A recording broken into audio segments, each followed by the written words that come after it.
Bonjour à tous, je suis Laure Groine, endocrinologue à Lyon, et à la demande du docteur Guillaume Baudry, je vous propose un résumé de présentation faite au congrès HFA de Prague sur les thèmes obésité et diabète.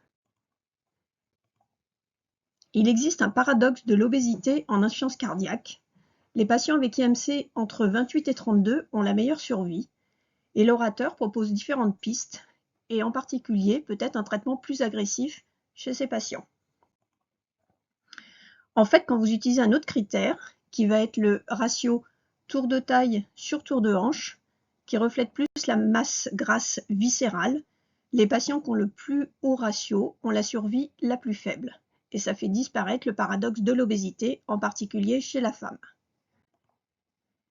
Plus l'IMC augmente, plus le risque d'insuffisance cardiaque augmente, en particulier pour l'insuffisance cardiaque à fraction d'éjection préservée. Et quand vous avez le phénotype FPEF obésité, les symptômes sont plus importants et le ENT-proBNP plus bas par rapport au phénotype FPEF sans obésité. Dans le FPEF, on retrouve 30 à 40% d'obésité et 20 à 40% de diabète de type 2. L'HFA propose d'utiliser chez tous un inhibiteur de GLT2, plus ou moins des diurétiques, et dans l'obésité, le sémaglutide ou le tirzépatide. Le sémaglutide est un analogue du GLP-1 qu'on utilise en diabétologie à 1 mg par semaine en sous-cutané. Il a été développé dans l'obésité à la dose de 2,4 mg par semaine. Dans le programme STEP, les pertes de poids sont d'environ 15% chez les obèses, un peu moins marquées dans le diabète de type 2. Les bénéfices attendus dans l'FPEF peuvent être liés à la perte de poids, avec une baisse de la masse grasse viscérale ou la baisse des pressions intracardiaques et pulmonaires, et des effets non liés à la perte de poids, comme l'amélioration de la dysfonction endothéliale ou la baisse de l'inflammation. Une étude spécifique dans l'insuffisance cardiaque est en cours, STEP-FPEF, qui inclut des patients avec un IMC supérieur ou égal à 30, une fraction d'éjection supérieure ou égale à 45%, avec des patients non diabétiques, et après une phase de titration, ils auront du sémaglutide 2,4 mg contre placebo pendant 52 semaines. L'objectif principal est d'évaluer les symptômes et la qualité de vie. Il y a également l'étude STEP-FPEF chez les diabétiques. Les caractéristiques de départ, si on les compare à Deliver et Emperor Preserved, montrent des IMC plus élevés à 37, des NT-proBNP plus bas et un score de qualité de vie plus bas au départ. Concernant le tirzépatide, qui est un agoniste GIP-GLP-1, je vous ai remis l'étude Surmount 1 qui retrouvait des baisses extrêmement marquées du poids de 15 à 20% sous tirzépatide comparé à moins 3% sous placebo chez des obèses non diabétiques. Il y a une étude spécifique en cours dans l'insuffisance cardiaque, recrutant des patients avec IMC supérieur ou égal à 30, insuffisant cardiaque avec une fraction d'éjection supérieure ou égale à 50%. Et le critère principal, ça sera les événements liés à l'aggravation de l'insuffisance cardiaque, le test de marche de 6 minutes et le score de qualité de vie. Maintenant, on va passer au diabète de type 2. 20% des diabétiques de type 2 développent une insuffisance cardiaque, et cela correspond à la seconde cause de complications cardiovasculaires chez le diabétique de type 2. La prévalence augmente fortement avec l'âge.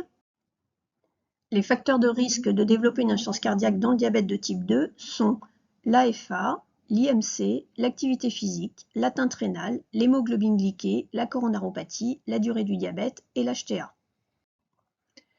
Il y a une atteinte spécifique qui s'appelle la cardiomyopathie diabétique, qui correspond à une modification structurelle spécifiquement liée au diabète, indépendamment de la présence d'une autre cause d'insuffisance cardiaque comme une coronaropathie ou une HTA.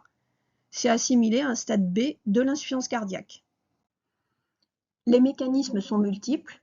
En lien avec l'hyperglycémie et l'hyperinsulinémie, on aura une lipotoxicité, une accumulation des produits avancés de glycation et une augmentation du stress oxydatif et de l'inflammation, tout ça augmentant le risque de fibrose et de modifications structurelles aboutissant à une dysfonction diastolique. Dans la cardiomyopathie diabétique, il y a une modification de l'utilisation des substrats énergétiques avec une diminution de l'oxydation du glucose, des corps cétoniques et une augmentation de l'oxydation des acides gras. Mais ça nécessite plus d'oxygène et c'est moins efficient pour la synthèse d'ATP. L'utilisation d'empagliflozine dans la cardiomyopathie diabétique permet de rééquilibrer l'utilisation des substrats énergétiques. Dans la cardiomyopathie diabétique, il y a une hyperactivation de la voie des polyols, majorant le stress oxydatif. Il y a une étude en cours évaluant l'AT001, qui est un inhibiteur spécifique de l'aldose réductase. Ça se prend en prise orale 2 fois par jour. Le professeur McMurray rappelle qu'on n'utilise pas les glyphosines en cas d'insuffisance cardiaque chez un diabétique de type 1 ou en cas d'antécédent d'acidocétose. On n'introduit pas les glyphosines pour des DFG inférieurs à 20, mais une fois mis en place, on peut les laisser jusqu'à la dialyse. On se méfie chez des patients qui ont eu des mycoses génitales répétées. Pour prévenir le risque d'acidocétose euglycémique chez le diabétique de type 2 insuliné, on est vigilant en cas de maladie intercurrente, de jeûne prolongé, de chirurgie ou de réduction des doses d'insuline. Maintenant, je vais vous parler de finérénone, qui est un antagoniste non stéroïdien des récepteurs aux minéralocorticoïdes. C'est un traitement extrêmement puissant, très sélectif, et qui se répartit de façon équitable entre le rein et le cœur. De ce fait, il y aura moins d'hyperkaliémie par rapport à la spironolactone et les plérénones, et les gynécomasties sont très rares sous finérénone. Il y a une néphroprotection avec la finérénone chez le diabétique de type 2. Le programme Fidelity rassemble l'étude Fidelio-DKD et Figaro-DKD, évaluant l'effet de la finérénone chez des diabétiques de type 2 avec maladie rénale. Dans Fidelio, c'était le critère principal rénal qui était évalué, et dans Figaro, le critère cardiovasculaire, et inversement pour les critères secondaires. Au global, on est à moins 23% pour le critère composite rénal. Il y a également une cardioprotection avec la finérénone chez le diabétique de type 2, avec une baisse de 14% du MES associé à l'insuffisance cardiaque, tiré par l'insuffisance cardiaque. Enfin, il y a une étude spécifique d'insuffisance cardiaque qui est en cours, Fine Arts HF, chez des patients diabétiques ou pas diabétiques, qui ont une insuffisance cardiaque symptomatique avec des fractions d'éjection supérieures ou égales à 40%. Et le critère principal, ça sera mortalité cardiovasculaire et les événements liés à l'insuffisance cardiaque. Je terminerai en disant que c'était un congrès extrêmement riche et je vous remercie pour votre attention.